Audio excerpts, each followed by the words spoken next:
Dear Kuya Bono, mayroon akong taong kailangang protektahan. Isang napakahalagang tao na ayokong ipahamak. Itago na lang natin siya sa pangalang Eloy. Kuya Eloy. Dito siya sa Caraga, Mindanao nakatira. Yes, nandito rin ako ngayon habang sinusulat ang aking kwento. Sa kasalukuyang petsa na October 5, 2023. Dito rin ako isinilang at lumaki, katulad ni Kuya Eloy. Isa din akong manobong lumad, kaya nga gwapo kami. Biro lang. Anyway, hindi na ako taga dito. Nagbabakasyon na lang ako ngayon at mayroon lang akong mahalagang hinihintay kaya't hindi pa ako nakakabalik ng Bulacan kung saan naroon ang bahay ko. Isa akong OFW, Kuya Bono, at sa Korea ko nga natutunang makinig sa mga kwento mo. Impluwensya ng ka-dormmate kong si Bong na taga Nueva Vizcaya naman. Masarap kasing makinig habang nagtatrabaho. Halos hindi mo namamalayan ang oras. Buti nga't nauso ang earpod at medyo mahaba dati ang buhok ko kaya't hindi latang may nakapasak na earpod sa tenga ko. Bawal kasi ang naka-headphone habang naka-duty. Mahigit 7 taon ako sa South Korea. Dito lang August 7, 2023 ako nag-flight pa uwi para mag-asawa na. 35 na nga pala ako ngayon, Kuya Bono. Pasensya na kung hindi organize ang pagsusulat ko. College graduate ako, BSIT, pero ang pagsusulat ng kwento ay alam kong hindi ko forte. Mahilig lang akong makinig. Actually, kahit ngayon nakikinig ako ng mga 3 hanggang 5 kwento sa loob ng isang linggo. Sabi ko dati nung nasa Korea pa ako, kapag may asawa na ako, susulat din ako dahil gusto ko maging ending ang kwento ko ay may asawa na ako, isang taong mahal ko, at siyang makakasama ko habang buhay.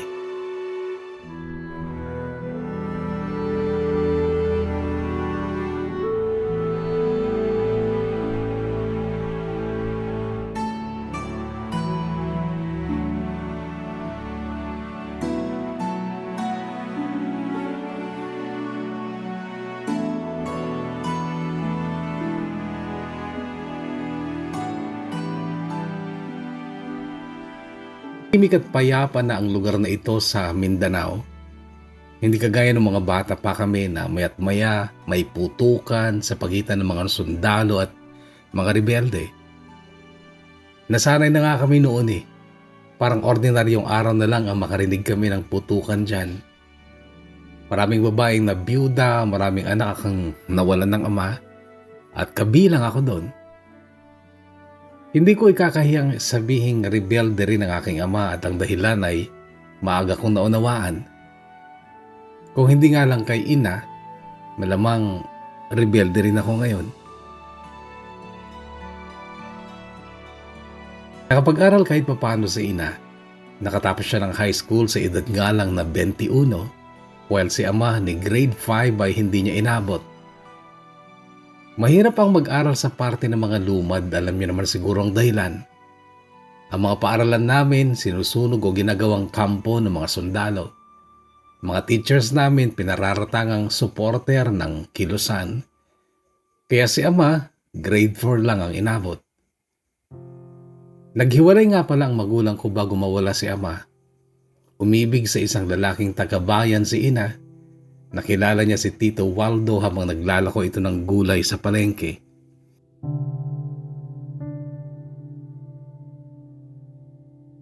Sampung taong gulang na ako nun. Masakit man ay natanggap ko ang pagkawalan ni ama. Pero ang pag-aasawa ni ina sa iba ay hindi ko madaling natanggap. Nasaktan ko nga si ina nung pilit niya akong isinasama sa bayan para doon na tumira sa bahay ng bago niyang asawa. Naitulak ko siya ng malakas. Sumadsad siya sa sawaling dingding ng aming bahay at yun ay nagiba. Nahulog siya pero hindi ko na siya tinulungan dahil Sinamantala ko yun upang umalis. Hinanap ko na ng mga kaibigan kong sina Saldi at Mong.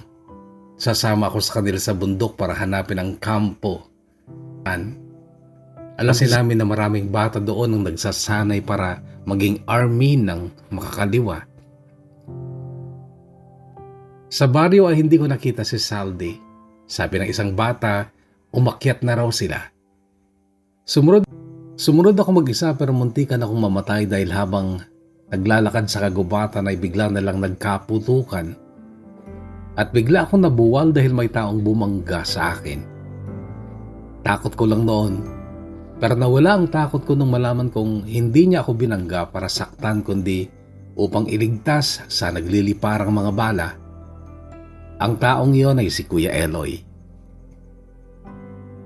Gumapang kami sa damuhan, dahan-dahan hanggang sa makalayo kami ng bahagya sa medyo ligtas na lugar. Pero nanatili kami nakakubli sa matataas na damo. Nung maramdaman naming nag-alisan na mga naglalaban, lumakad na rin kami palayo. 10 years old ako noon, Kuya Bono. 17 naman si Kuya Eloy. Buo daw ang kanyang pamilya. Hindi rebelde ang tatay niya pero malupit daw ito sa kanya kaya siya gumagala. Nagnanakaw para mabuhay. O Kuya Bono, proud pa siyang magkwento noon ng mga pagnanakaw niya. Hindi lang sa mga bahay, kundi maging sa bayan. Nung una hindi rin mabait sa akin si Kuya Eloy. Ginawa niya akong utusan. Pinagtitripan niya ako, ginagawang katatawanan. Hindi ko makakalimutan yung bigla niya akong tinulak sa talon o waterfalls. Hindi naman kataasan yun, mga 6 na metro lang siguro ang taas. Yun pala, susunod din siyang tatalon. May pagkasalbahe sa noon, pero hindi madamot sa pagkain. Sa bawat bunga ng punong maakyat niya, binibigyan niya ako. Sa bawat hayop na mapatay niya at iniihaw, hinahatian niya ako. Pero dahil nga hindi ang pagsama sa kanya ang dahilan kung bakit ako nasa bundok ay humiwalay ako sa kanya. Pero hindi pa ako gaano nakakalayo ay may mga rebelde akong nakasalubong. Sinabi ko agad ang pakay ko, pero inutusan ako ng isang matanda na kilala ng ama ko na bumaba na lang daw ako ng baryo at bumalik sa nanay ko. Masyado para akong bata at isa pa ay nasa peligro daw ang kalagayan nila at wala silang panahong magsanay na mga bata. Tinanong ko noon kung nasaan sina Zaldi at Mong. Ang sabi niya, pinauwi na rin daw ang mga ito. Napilitan nga akong bumaba at inisip ko na lang kung paano ako mabubuhay ng mag-isa. Total, tiyak namang wala na si ina sa aming bahay. Ako na lang ang titira doon. Mag-aasawa na lang ako ng maaga para may makakasama ako. Pero habang naglalakad ako sa kaparangan ay may tumama sa batok ko. Nakita ko ang pagbagsak ng bunga ng bayabas sa gilid. Paglingon ko sa likod ko'y nakatawa sa akin si Kuya Eloy. At ang damit niya ay hawak niya sa laylayan. Kita ang pusod niya dahil sa t-shirt niya ginawa niyang sisidlan ng mga prutas na kanyang pinitas. Tarantado siya pero hindi siya madamot kaya't naisip kong ayain na lang siya sa aming baryo at siyang makakasama ko dito sa aming bahay.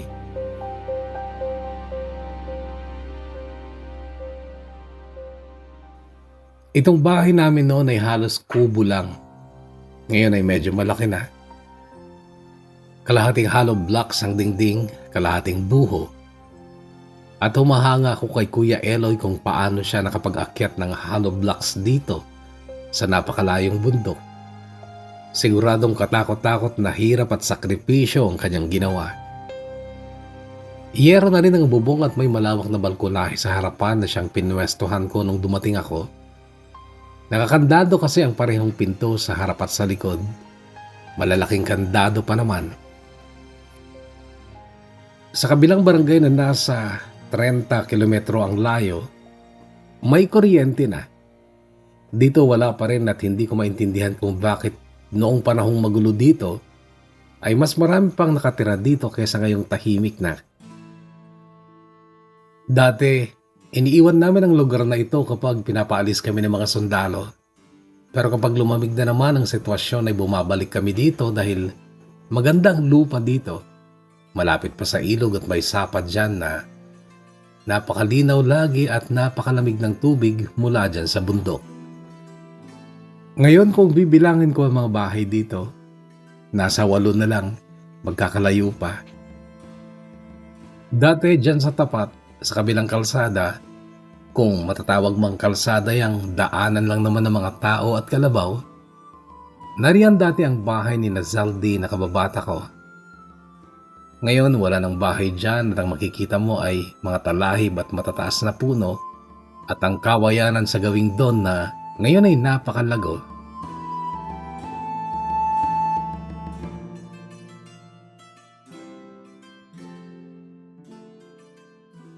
"23 years na nga pala ang nakaraan simula nung umalis ako dito. Napakatagal na panahon na yon pero ang lugar na ito ay halos hindi nagbago. Marami pa ring bahay ang halos kubo lang. Sa lugar na ito, isang bahay namin o bahay ni Kuya Eloy ang medyo maayos. Naisip kong nakadilihensya sila mag-asawa. Oo, may asawa na si Kuya Eloy nung umalis ako. Si Ate Liway na matanda sa kanya ng 2 taon. Uli lang lubos si Ate Liway at isa siyang masipag at matapat na babae. 23 years na ang lumipas mula noon pero bakit nung dumating ako dito ay walang tao sa bahay na ito? Hindi ba sila nagkaanak? Nasaan sila? Ito ang mga tanong ko noon habang naghihintay ng mapagtatanungan. Hanggang sa di kalayuan may nakita akong babaeng may bitbit na basket. Kahit sa malayo ay aninag ko ang kagandahan ng kanyang mukha. Dahil dito ay tumayo ako at inabangan siya sa kalsada. Pero hindi niya ako tinapunan ng tingin. Kahit medyo malayo pa ay nakangiti na ako sa kanya. Binati ko pa ng magandang hapon sa aming lingwahe. Pero tila hindi niya ako narinig. Dahil doon ay sinundan ko siya at kinausap pa pero wala akong natamong sagot mula sa kanya. Parang hindi talaga niya ako nakita o naramdaman. Maganda siya, Kuya Bono. Maganda ang height niya para sa isang babae. Morena ngunit makinis ang kanyang balat. Tumigil na ako sa pagbuntot sa kanya nung may matandang lalaking makakasalubong. May itak sa bewang at masama ang tingin sa akin. Sa kanya ako nagtanong tungkol kay Kuya Eloy. Ang sagot niya ay hindi daw niya alam. Madalas daw itong wala pero dumarating tuwing katapusan ng buwan. Tinanong ko naman si Ate Liway. Nasa Maragusan daw kasama ng iba pa nilang kapitbahay. Si Ate Liway at ang mga anak nito ay paminsan-minsan lang din umuwi dito. Diskumpiyado ang matanda. Gusto tang mukha abang kausap ako at manakanakay sinasaling pa ng kamay ang itak sa bewang niya. Problema lang nung dumating ako dito, 4 pa lang ng Oktubre. Ibig sabihin, 27 days pa ako maghihintay kay Kuya Eloy. Dito sa parang balkonahe ay binuo ko ang isip ko at napagpasyahan ko maghintay. Nagpunta ako sa likod sa puno ng akasya at hinanap ko ang susi. Nakita ko ito sa ilalim ng may kalakihang bato. Dati nang doon kami nagtatago ng susi at natuwa ako dahil pakiramdam ko after 23 years ay parang umaasa pa rin talaga si Kuya Eloy na babalik ako.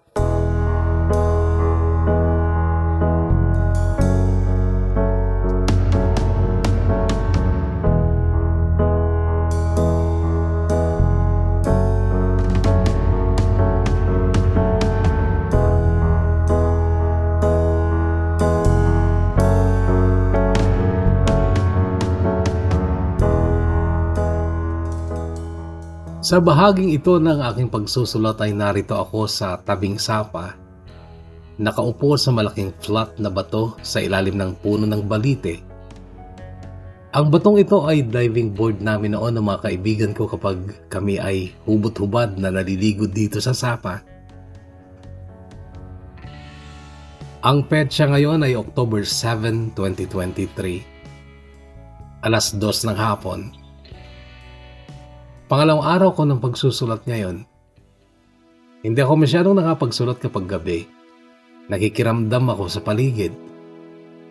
Kailangan ko rin mag-save ng battery kahit pa 5 battery packs ang dala ko. Mauubos at mauubos ang mga ito at kailangan kong bumaba ng bayan para mag-charge.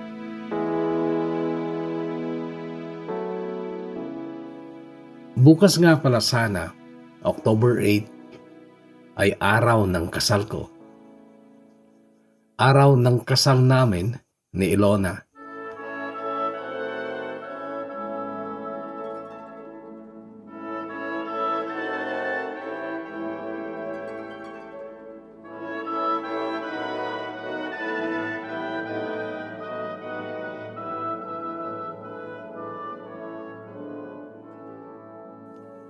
Sa Maynila ko na nakilala si Ilona. Dati ko siyang katrabaho. Panglima siya sa mga babaeng pinatulan ko at pinaggugulan ng panahon. Noong high school ako sa Panabo City na kami nakatira, pero sa Compostela ako nagtapos ng elementarya dahil napilitan din akong sumama kay ina kasi nga ipinagtulakan ako ni Ate Liway at Kuya Eloy na sumama sa aking ina. Nagalit ako sa kanila noon. Sinabi ko pa nga na nakikitira lang sila sa bahay ko pero sabi ni ina, susunugin daw niya ang bahay kung hindi ako sasama. Ayokong mawalan ng tirahan si Ate Liway lalo na may lagnat pa siya noong araw na yon. Sumama na lang ako kay ina kahit na masamang masama ang loob ko. Maayos ang bahay at buhay ni ina at Tito Waldo. Mayroon silang 2 maliliit na tindahan sa palengke. May 2 anak si Tito Waldo sa nasira niyang asawa at ang nanay nitong si Lola Saling ay kasama din namin sa kanilang bahay. Hindi ko naging kasundo ang 2 anak ni Tito Waldo, isang babae at isang lalaki yon na mas matanda sa akin. Yung lalaki nung una ay binuli pa ako pero nung malaman ni Tito Waldo ang ginawa sa akin ay hinagupit niya ito ng 2 beses gamit ang sintron sa mismong harapan ko. Tumaas ang respeto ko sa stepfather ko noon pero at the same time ay nagkaroon din ako ng takot sa kanya. Takot na naging dahilan upang maging mabait at masunurin akong bata. Dito sa bundok noon, alam kong dati na akong mas marunong kaysa sa ibang bata. Noon pa lang kasi ay kakaiba na ang aking ina sa sipag at tiyaga nitong turuan akong bumasa at sumulat. Samantalang ang mga ina ng mga kaibigan ko ay wala namang pakialam sa pagbabasa at pagsusulat dahil mas mahalaga sa kanila kung anong ipapakain nila sa mga anak nila. Natatandaan ko rin na madalas maging punto ng pag-aaway ni ina at ama noon ang pananaw at pangarap na ina ang makaalis kami sa bundok at mamuhay ng normal at payapa sa kabihasnan. Kagaya din ng marami ng lumad na doon na nakatira. Salungat naman ito sa pananaw ni Ama na sa tingin ko'y mas dakila dahil mas inisip ni Ama ang kapakanan ng mas nakararaming katribo. Naniniwala si Ama 10 ng kanyang mga kasamahan na may patutunguhan ng pakikipaglaban nila. Ang bagay na ito, Kuya Bono, ang medyo nakakapagpahiya sa akin ngayon bilang isang lumad dahil wala akong naiambag sa pakikipaglaban nila. Ibang daan kasi ang tinahak ko at sa katunayan ay sumapi pa ako sa isang relihiyong Kristiyano dahil ito kay Ilona na malabis at sobra-sobra kong minahal.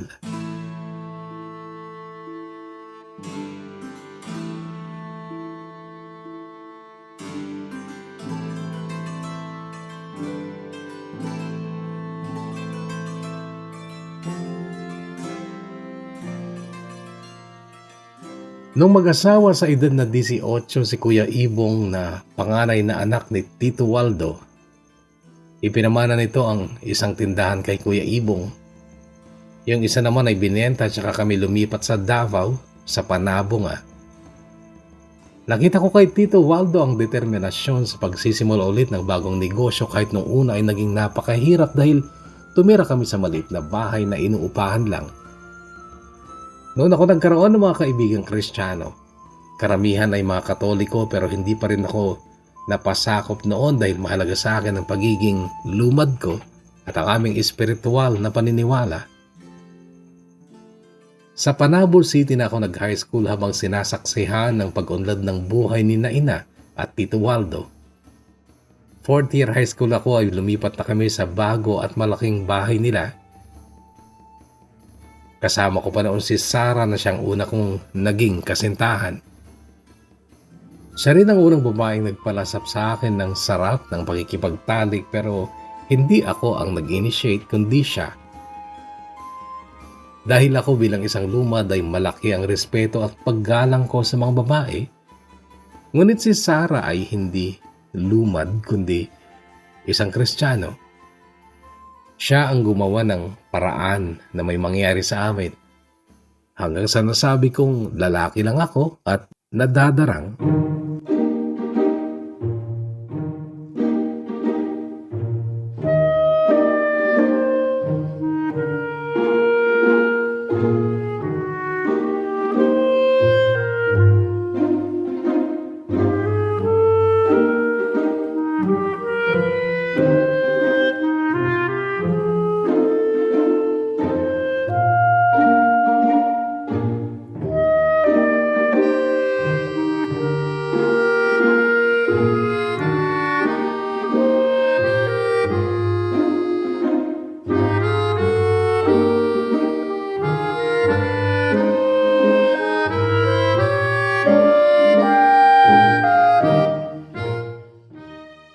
Isinumba ko sa sarili ko noon, Kuya Bono, na bago ako magtapos ng high school ay babalik ako ng Compostela upang dalawin sina Kuya Eloy at Ate Liway. Ngunit hindi yun nangyari sapagkat hindi ako pinayagan ni Ina at Tito Waldo. Nagbago na ng tuluyan ang buhay ko noon. Ibang-iba na ako pero hindi nawawala ang Compostela sa isipan ko. Naghiwalay kami ni Sarah nung magka-college na ako sa Davao City. Hindi kasi siya nagpatuloy ng pag-aaral, sa halip ay nagtrabaho at may nakilalang iba. Nasaktan ako noon, nasabi ko pa ngang kagaya lang siya ng aking ina, nasalawahan at walang katapatan sa katawan. Nagtapos ako ng BSIT taong 2007 sa edad na 22. Wala pa rin akong girlfriend noon dahil nag-focus ako sa pag-aaral ko at hindi rin kasi ako nakakita ng babaeng pwede kong pagkatiwalaan. Marami akong naging crush nung college ako pero bawat isa sa kanila ay inoobserbahan ko muna. Kapag may nakita akong hindi magandang gawin nila, hindi ko naliligawan. Kung ano-anong trabaho ang pinasukan ko, huwag lang akong ma-standby dahil ayokong marinig kay Tito Waldo ang mga salitang madalas niyang ipukol sa anak niyang si Ate Pia na nagtapos nga ng college pero wala namang hanap buhay. Nagtrabaho ako sa mga malls, maging sa mga opisina ng malalaking pabrika bilang encoder, hanggang sa pati ang call center ay pinasok ko. Hindi ako call center agent kundi tech support lang. Kami ang nakatoka sa mga computer. At ang trabaho ito ang nagdala sa akin sa Maynila noong taong 2012. Panibagong buhay, panibagong paligid, panibagong challenges. Totally independent na ako at malayo pa ako sa ina at sa Tito Waldo ko. Doon ako nagsimulang makaramdam ng kalayaan, ngunit may takot sa dibdib ko.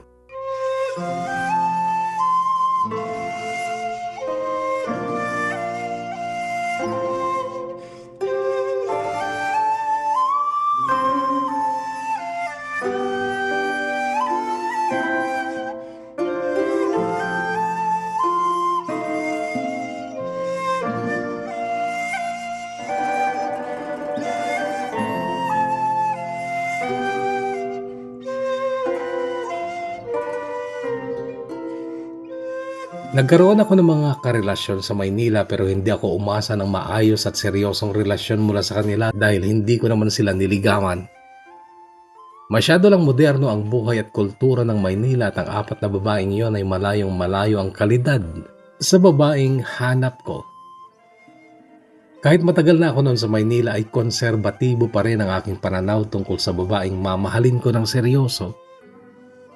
Tingin ko noon, nariyan lang sila sa kaligayahan. Yung naunang tatlo nga, bigla na lang nagkarelasyon sa iba.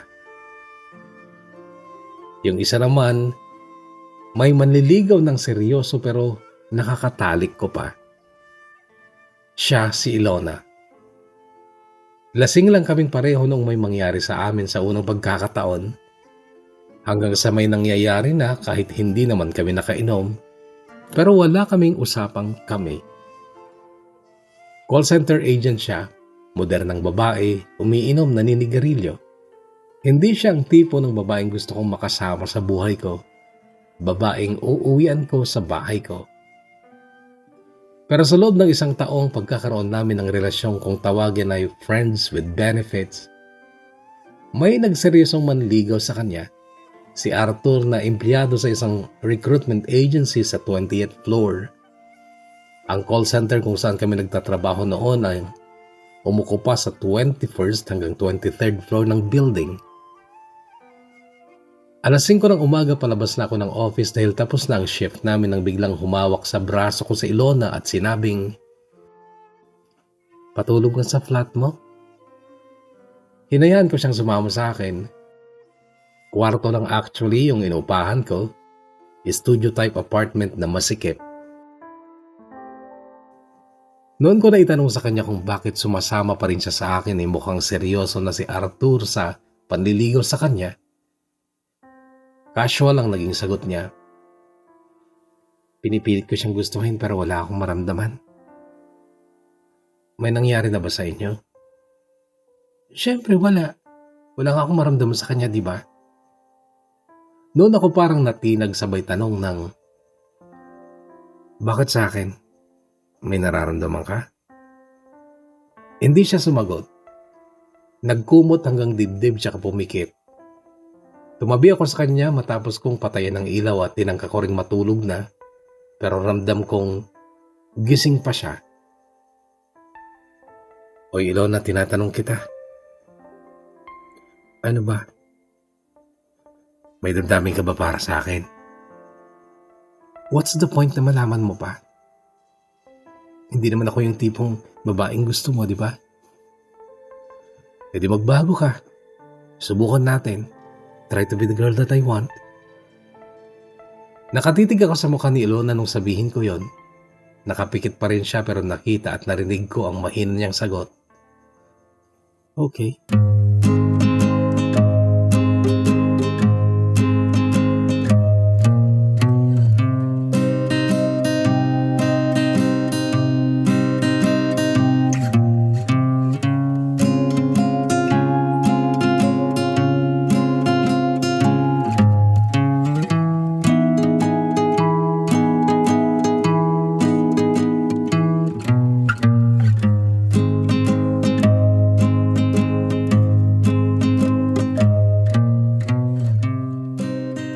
Akala ko hindi siya seryoso, Kuya Bono.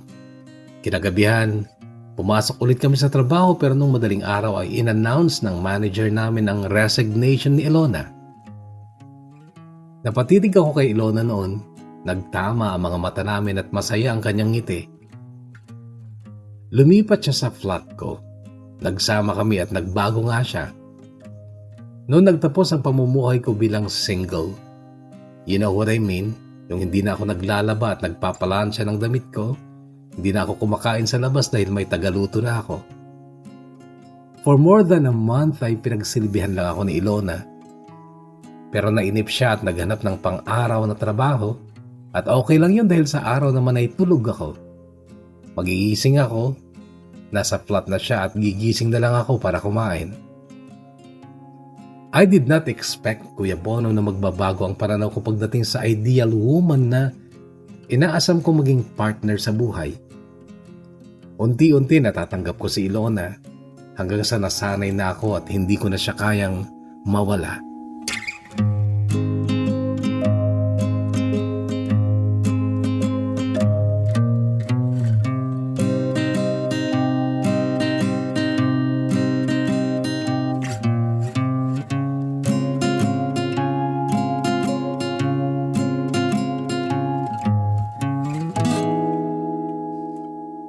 After 8 months nung magsama na kami, nag-resign na rin ako sa call center at naghanap ng daytime na trabaho para lang masulit talaga ang pagsasama namin. Sa paghahanap ko ng trabaho ay iba ang nasumpungan ko. Korean Language School at kaming dalawa ni Ilona ang nag-enroll. Nangarap kami na kapwa kami magtatrabaho sa Korea. Siya nga pala, si Ilona ay napakahilig sa mga Korean novela. Nadiskubre ko lang ito nung nagsasama na kami kaya't naisip kong hindi siya ganun kamoderna. May soft spot sa pagkatao niya dahil madali siyang maiyak sa mga nakakaantig na eksena sa mga Korean novela. Lalo pang napamahal sa akin si Ilona nung sumapit ang Pasko at isinama niya ako sa bahay nila sa Kalumpit, Bulacan. Yun ang unang pagkakataong makapasok ako sa simbahang Katoliko dahil huling simbang gabi nung dumating kami at buong pamilya niya ay kasama naming nagsimba. Pasikreto kong kinantsawan si Ilona noon dahil napakarelihiyoso pala ng pamilya niya pero siya ay hindi. Ang sagot niya sa akin ay, "Bakit gusto mo ba akong gumaya sa kanila?" "Oo." "Samahan mo ako, sabay tayo." Noon ko palang nasabi sa kanya na isa akong manobo at iba ang aming espiritual na paniniwala. "So, kung may balak kang pakasalan ako, saang bundok o gubat mo ako pakakasalan?" Pabirong tanong niya.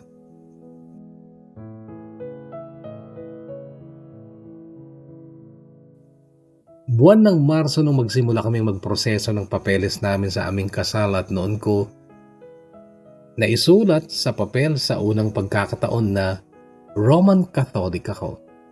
Para lang pareho kami ni Ilona. Pero hindi hanggang papel lang ang pagiging Katoliko ko na kundi pinanindigan ko na rin dahil lagi niya akong inaayang magsimba tuwing linggo. Bigla lang kami nagkahiwalay ni Ilona noong biglang nagkaroon ng selection sa mga estudyante na hindi pa nga graduate sa Korean class dahil may urgent na pangangailangan daw ang isang pabrika sa Seongnam, Gyeonggi at isa ako sa maagang napili at napaalis. Nasira ang plano namin ni Ilona na magpakasal muna bago kami mag-flight at si Ilona ay pumasa din naman sa Korean language exam pero hindi pumasa sa medical exam dahil may butas daw ang kanyang baga. Hindi naman daw seryoso yun pero hindi siya nakaalis. Kailangan daw muna niyang magpagamot at gumaling.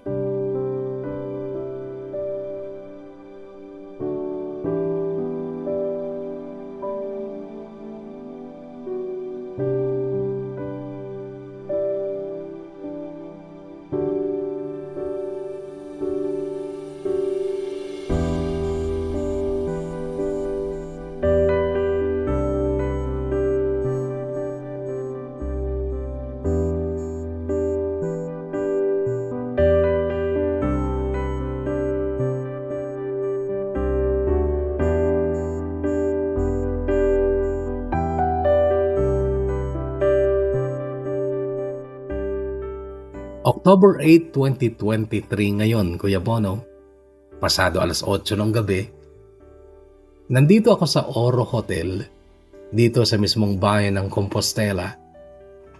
Tanghali pa ako nandito, namasyal lang, nagpa-laundry, nag-grocery ng 2 kartong abasto sa bundok.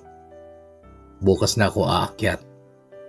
Masarap maglakbay kasabay ang pagsikat ng araw, gaya ng ginawa ko kaninang umaga. Alas 5 pa lang ay naglakad na ako pababa ng bundok at nakasalubong ko pa nga ulit ang magandang dalagang ayaw namang mamansin kahit lagpas tenga na ang tamis ng aking ngiti sa kanya. Parang hindi pa rin niya ako nakikita. Tansya ko'y ka-age ko lang siya pero hindi namin siya kababata.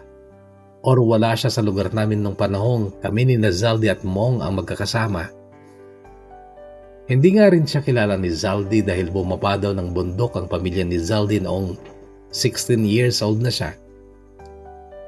Si Zaldi nga pala ay nakita ko kanina, namamasada ng tricycle at 3 na daw ang kanyang anak. Hindi rin pala siya natuloy sa pagsanib noon sa kilusan pero si Mong ay nagtuloy ngunit wala na raw balita si Zaldi tungkol sa kanya. Baka dayo lang yun sa atin. Baka ibang tribo yun. Bakit ayaw kang kausapin? Napakagwapo mo. Biro pa sa akin ni Zaldi. Ewan ko nga eh. Isipin ko sanang bulag siya pero hindi naman siya natatapilok sa bato-bato at bako-bakong daan. Magtanong-tanong ka sa mga kapitbahay tungkol sa kanya.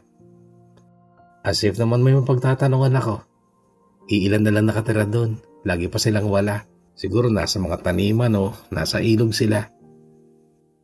Bakit ikaw? Nasa bahay ka lang ba ni Kuya Eloy? Aba, hindi mo pa namimiss yung mga gawain natin ng mga bata tayo kung saan tayo nakakarating ah. Kung kani-kaninong bunga ang pinipitas natin. Nahahawa lang ako sa sigla ni Zaldi sa kanyang kwento. Namiss ko rin ng sobra ang tatas niyang magsalita gamit ang aming sariling lengguwahe na matagal ko rin hindi nagamit. Baka bukas Kuya Bono ay matatapos ko na itong kwento ko. Kailangan ko lang matulog ng maaga dahil maaga akong gigising at aakyat ng bundok bukas. Susundin ko ang payo ni Zaldi. Maghahanap ako ng mapagtatanungan tungkol sa babaeng hangin ng turing sa akin. Good night.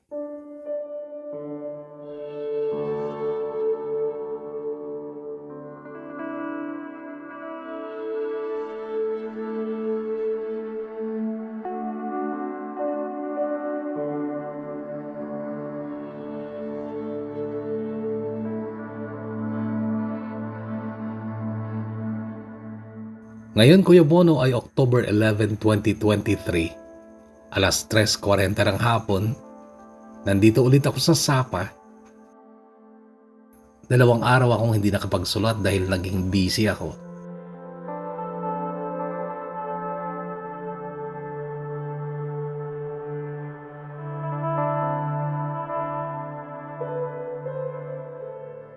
Nung manggaling ako ng Compostela, dumating ako dito pasado alas 4 ng hapon at nagulat ako dahil may mga batang naglalaro sa daanan malapit sa bahay ni Kuya Eloy. Mga batang lalaki at babae na noong makita ako'y tumigil sa paglalaro. Yung pinakamalaki, si Igbo ay sumalubong pa sa akin. Bumuntot ang ibang bata sa kanya. Kuya, kailangan mo ba ng tulong? Tanong ni Igbo sa akin sa salitang Manobo. 2 karton ng groceries kasi ang bitbit ko at may malaking backpack sa likod ko. Nagpatulong nga ako sa kanila at nagulat sila nung sabihin kong sa bahay ni Kuya Eloy ako tutuloy. Nagtinginan sila sa isa pang batang lalaking mas maliit ng konti kay Igbo. Sa bahay niya pala siya tutuloy, sabi ni Igbo. Napatitig ako sa batang lalaki, si Arvin, na noon ay nakatitig din sa akin. Anak ka ba ni Ate Liway? Tanong ko sa kanya.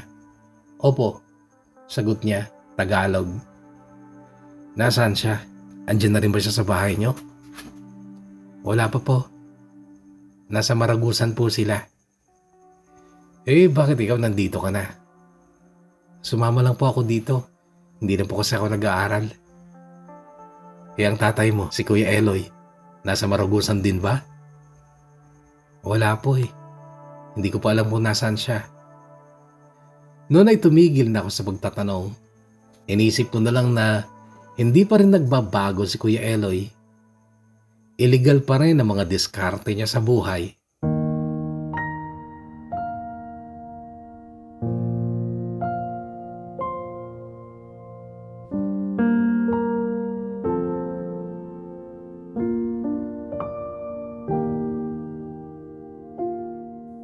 Sarado ang bahay ni Kuya Eloy nung dumating ako. Hindi raw kasi doon tumuloy si Arvin kundi kina Igbo. Galing daw ang pamilya ni Igbo sa Maragusan. Marami daw silang nag-attend ng kasal ng kaanak nila doon. 2 linggo raw sila sa Maragusan. Naisip ko, kaya pala walang bata dito nung dumating ako. Kagabi, medyo maingay kahit gabi na dahil maliwanag ang buwan. Naglaro pa ang mga bata sa labas. Sinabi ko kay Arvin na samahan na lang niya ako sa bahay nila pero ayaw niya. Hindi raw niya ako kakilala. Pangatlo pala siya sa 5 ng anak ni na Ate Liway at Kuya Eloy. Hindi na siya nag-aaral. Wala daw pumapasok sa utak niya. Tinawag ko sila ni Igbo habang naglalaro sila noong gabi. Sa kanila ako nagtanong tungkol sa magandang dalaga at nagulat ako sa nalaman ko tungkol sa dalaga. Nakadama ako ng awa at lalo pa siyang hindi nabura sa isipan ko. Carissa pala ang kanyang pangalan at nag-iisa pala siya sa kanyang bahay sa dulo, bandang likuran ng bahay ni na Igbo. Nakipagkasundo ako sa dalawang bata. Si Igbo ay 13 anyos, 12 naman si Arvin.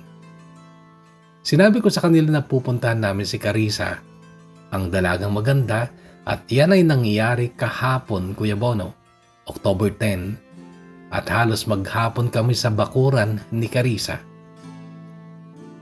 Pasado alas 8 ng umaga kami dumating sa bakuran niya at nadatnan namin siyang nagkukumpuni ng pawid na dingding ng kanyang kubo. Tinulungan namin. Nakita din naming nasisira na rin ang kugon na bubong.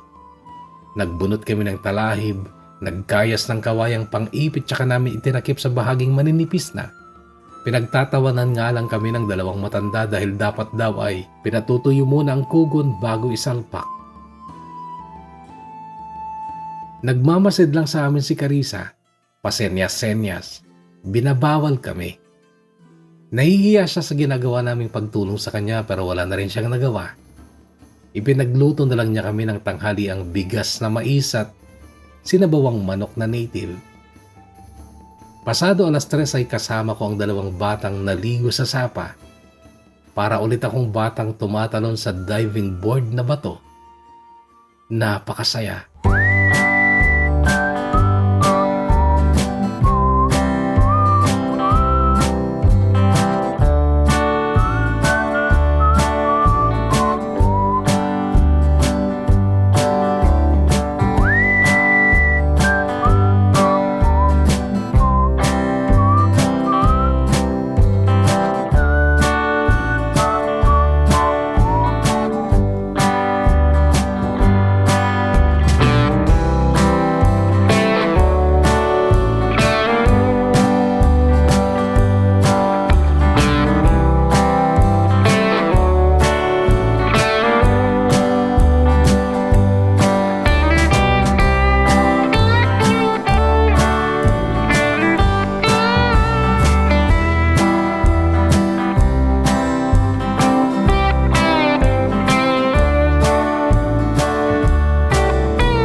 August 2016, noong magpunta ako ng South Korea.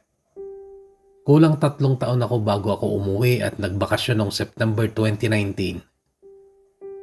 Nagpasimula na rin ako ng pagpapatayo ng bahay namin ni Ilona sa isang bagong middle class type subdivision sa Malolos, boundary ng Kalumpit. Naitayo ang mga poste at nabuhusan ng mga biga bago ako bumalik ng South Korea. Pero nagpatuloy ang pagpapagawa sa bahay sa pamamahala ng tiyuhin ni Ilona na noon ay busy naman sa binuksan niyang beauty salon business niya. Ang sabi niya, tsaka na kami magpakasal kapag tapos na ang bahay. Yan ay sa susunod kong uwi. Constant ang communication namin ni Ilona. Alam ko ang password ng Facebook niya, ganun din siya sa akin. Nababasa ko lahat ng messages sa messenger niya. Taong 2020 nagka-pandemic.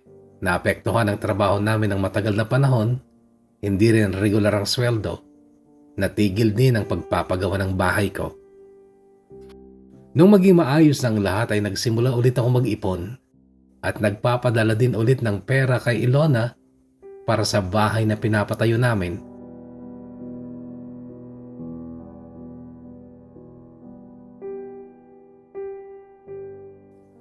August 2023, umuwi na ako upang pakasalan si Ilona.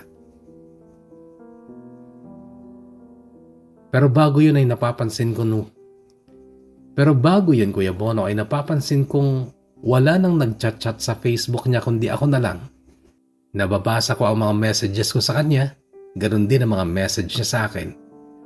Pero bakit wala nang ibang nag-chat-chat at hindi na rin nag-update ng mga pictures? Dati-rate, Lahat ng customers niyang nagpapariband ay pinipicturan niya at pinopost sa Facebook niya.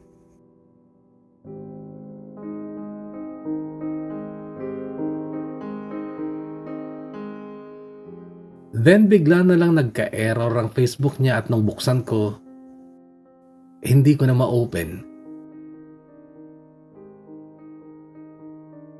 Hindi ako makapaniwala, Kuya Bono. Sobra ang takot at pagkalito ko noon. Bakit biglang naging ganun si Ilona? Hindi ko na siya makausap maging sa cellphone number niya. Ang Tito Lando niyang nag-aasikaso sa pagpapatayo ng bahay ko, hindi ko na rin matawagan. Wala siyang Facebook, Kuya Bono, at tinatawagan ko lang siya dati kapag mahalaga ang kailangan ko sa kanya. Masakit sa dibdib, nakakapanginig na galit. Natatakot ako ng sobra sa ideyang baka niloloko na ako ng babaeng pinagkatiwalaan at pinakamamahal ko.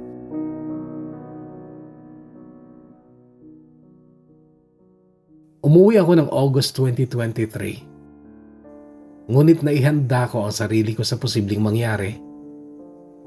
Tama ang kutob ko. Niloko ako ni Ilona. Nung dumating ako, wala siya. May ibang boyfriend na raw siya at walang makapagsabi sa akin kung nasaan siya.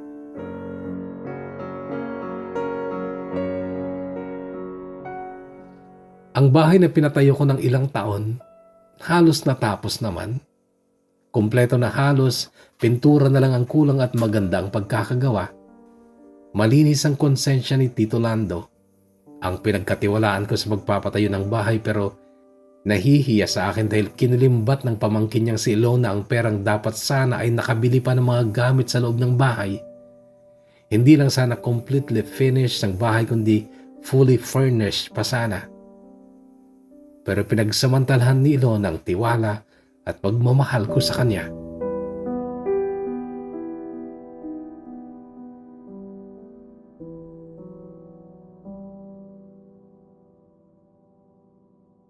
May mga nagsabi sa akin na idemanda ko si Ilona at ang dalawang kapatid niya.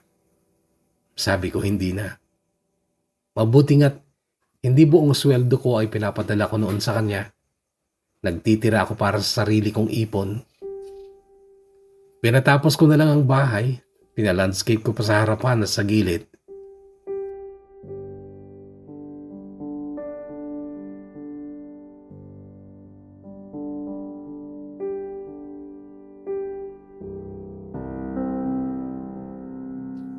Pilit kong winawaglit ang sama ng loob ko kay Ilona pero naging napakahirap, Kuya Bono. Tao lang ako, nakakadama talaga ng puot. Mabuti nga't sa malolos pa ako nagpatayo, hindi sa kanila sa kalumpit. Nawalan ako ng ganang bumalik ng South Korea. Nag-email na lang ako sa kumpanya na hindi na ako makakabalik. Naisipan kong balikan ang nakaraan ko. Physically, literally, kaya nagbiyahe nga ako patungo dito sa Mindanao. Una ay dumuan muna ako kina ina sa Panabo bago ako tumuloy dito sa Compostela. Wala pa rin si Kuya Eloy, pero nalilibang ako dito, lalo na sa pagsuyo ko kay Carisha na siyang pinagdesisyonan kong ipalit kay Ilona na maging aking asawa kahit na si Carissa ay may kapansanan.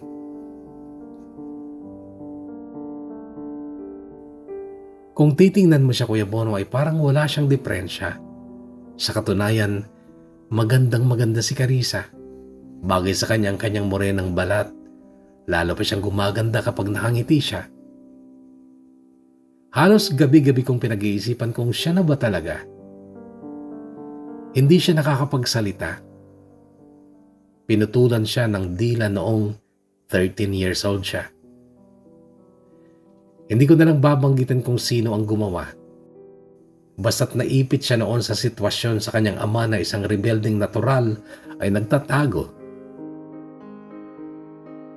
Si Carissa ang tinorture upang sabihin kung nasaan ang kanyang ama. Ngunit hindi siya nagsalita. Lubha niyang mahal ang kanyang ama. Hindi niya ito itinuro kahit na pinutulan pa siya ng dila.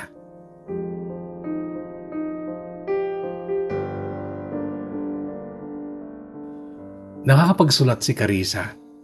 Mali-mali man ang spelling pero nauunawaan, at bawat araw, Kuya Bono, ay nararamdaman kong nagiging malapit siya sa akin unti-unti. Hindi ko alam kung magtatagumpay akong paamuin siya at mapapayag na pakasalan ako. Pero gagawin ko ang lahat dahil alam kong siya ang bagay sa akin. Gusto kong ialay ang magandang buhay na puno ng saya at pag-ibig para sa kanya. Wish me luck at hanggang dito na lang muna. Gumagalang at nagpapasalamat. Nelson.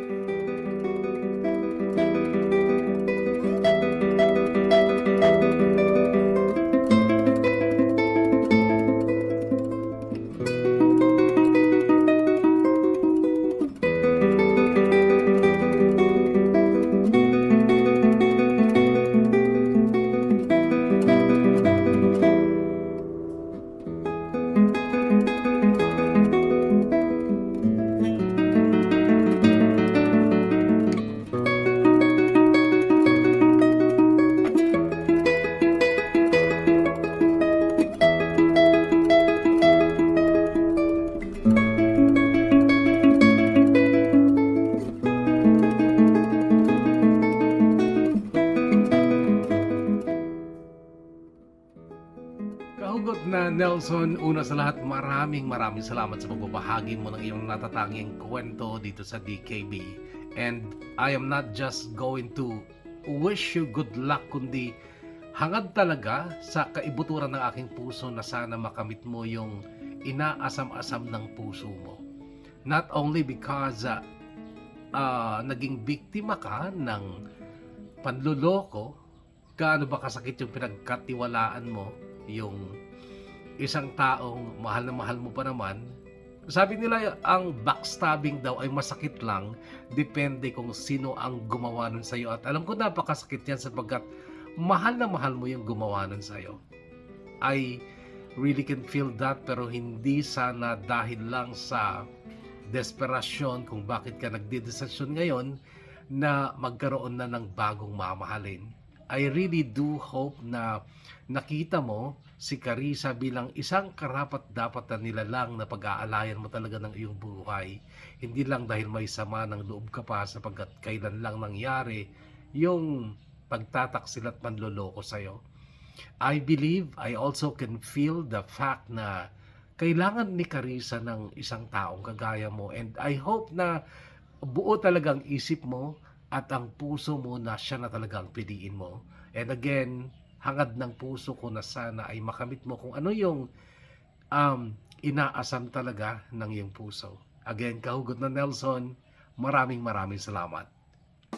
At sa ating mga shoutout, Bartolome Mimi, shoutout to you. Ganin din kay Nilisha Ainedab. Pa-shoutout kay Bono Family Bedanya dyan sa Purok na Regta, Aritaw, Nueva Vizcaya. It's me, Daiseline Bedanya pala. Pineda Ana Marie, kumusta ka na? Padua Baran Heart, pa-shoutout. Clarence Kumaid Ngateb, shoutout to you. Chrislyn Subak, pa-shoutout din Kuya Bono. Abilis na rin, nandito po ako sa Hong Kong. Laging nag-aagabang sa bagong kwento from Gonzaga, Cagayan Valley po. Salamat Chrislyn. Antonio Fenivindiza, shoutout to you. Hazel Martin, pa-shoutout po Kuya Bono. Abilis na rin since elementary days till now, 32 years old na ako. Salamat Hazel. At hindi ko mabasa yung Korean o Japanese ba ito. I'm sorry, hindi ko napag-aralan ng magbasa ng foreign alphabets. Saudi Arabia dati trinay ko ang mag-aral ng Arabic alphabet, language pati, nung ako'y magpunta dyan. Kaya lang, wala na akong natatandaan sa mga alphabet. Pero yung mga words nila, yung salita ay marami pa naman. Pero yung Korean or Japanese or whatever it is, beautiful girl from Enrile ay hindi ko natatandaan. Ay hindi ko maintindihan. Ki Ordan, shout out to you. Ernarin Ballesterio Soriano, shout out to you. Moises de la Cruz, Giselle Tomas Bumanlag ng Kingdom of Saudi Arabia, Karen Sapphire Kimau Kapuyan, shout out to you ng Hong Kong. Josephine Javier Viterbo, pa-shoutout sa family ko sa barangay Minagbag, Quezon, Isabela. Thanks always from UAE. Phrase Cube yung Bunilia, taga Peña Blanca, Cagayan, lagi po kami nakaabang sa iyong kwento. Maraming salamat, Phrase Cube Bunilia. Dengpot CHN ng Singapore, shoutout to you. Marjon Pangilinan, pa-shoutout Kuya Bono, always abangers mo ako sa mga panibagong kwento. Here in Hanamaki, Iwate, Japan. Pa-shoutout din pala kay Feli Fader na nag-work sa Israel. Marjan, maraming salamat. Jackie Lumigel, pa-shoutout ulit kami ni Ate Carol Tumpalan Batugal, OFW of Singapore. Maraming salamat sa inyo. Mylene, shoutout to you. Ganun din kay Brian J. Olangka David.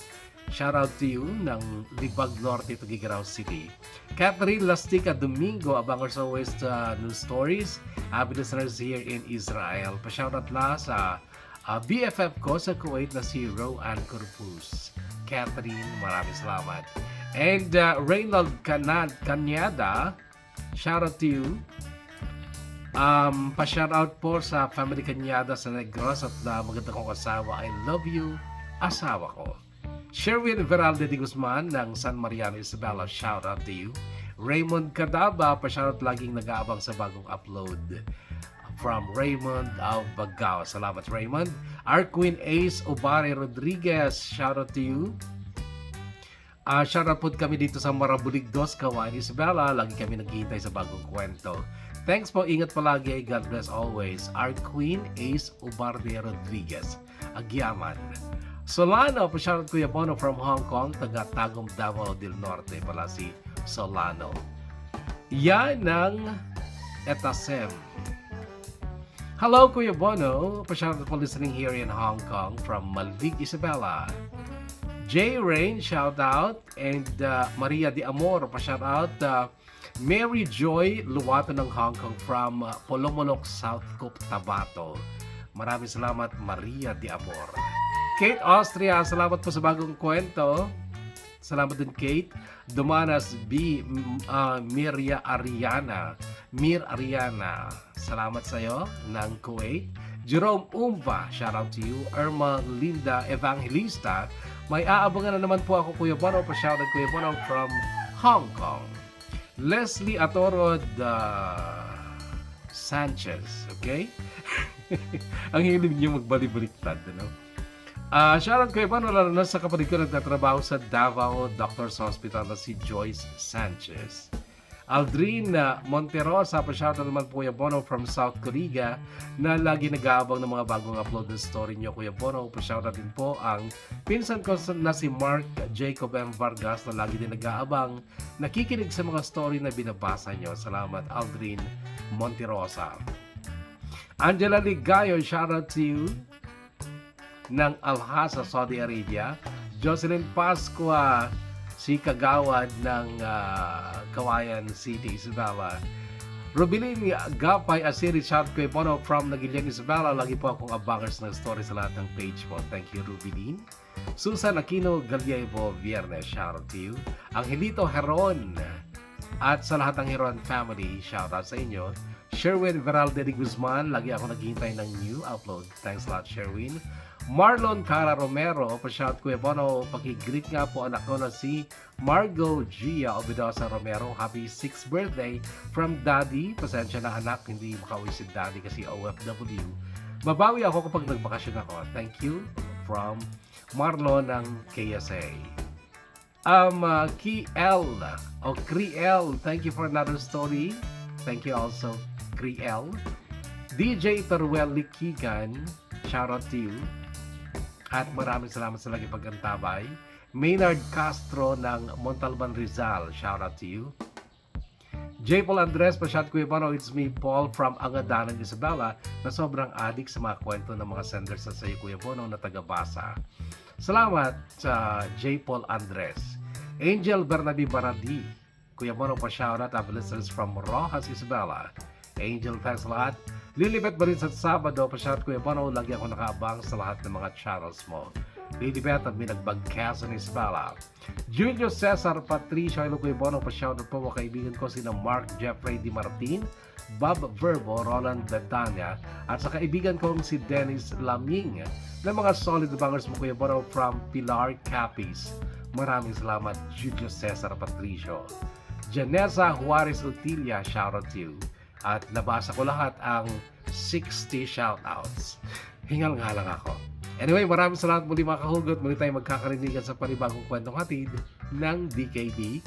Diyon Kuya Bono ng Bono's Love to kahugot mo sa bawat kwento. And again, Nelson, maraming salamat and God bless you. Kahit sino pang, kahit ano pang religion o spiritual belief ang iyong mayakap sa'yo, you need more blessings. And again, thank you. Stay healthy, kahugot. Stay safe, and God bless us all.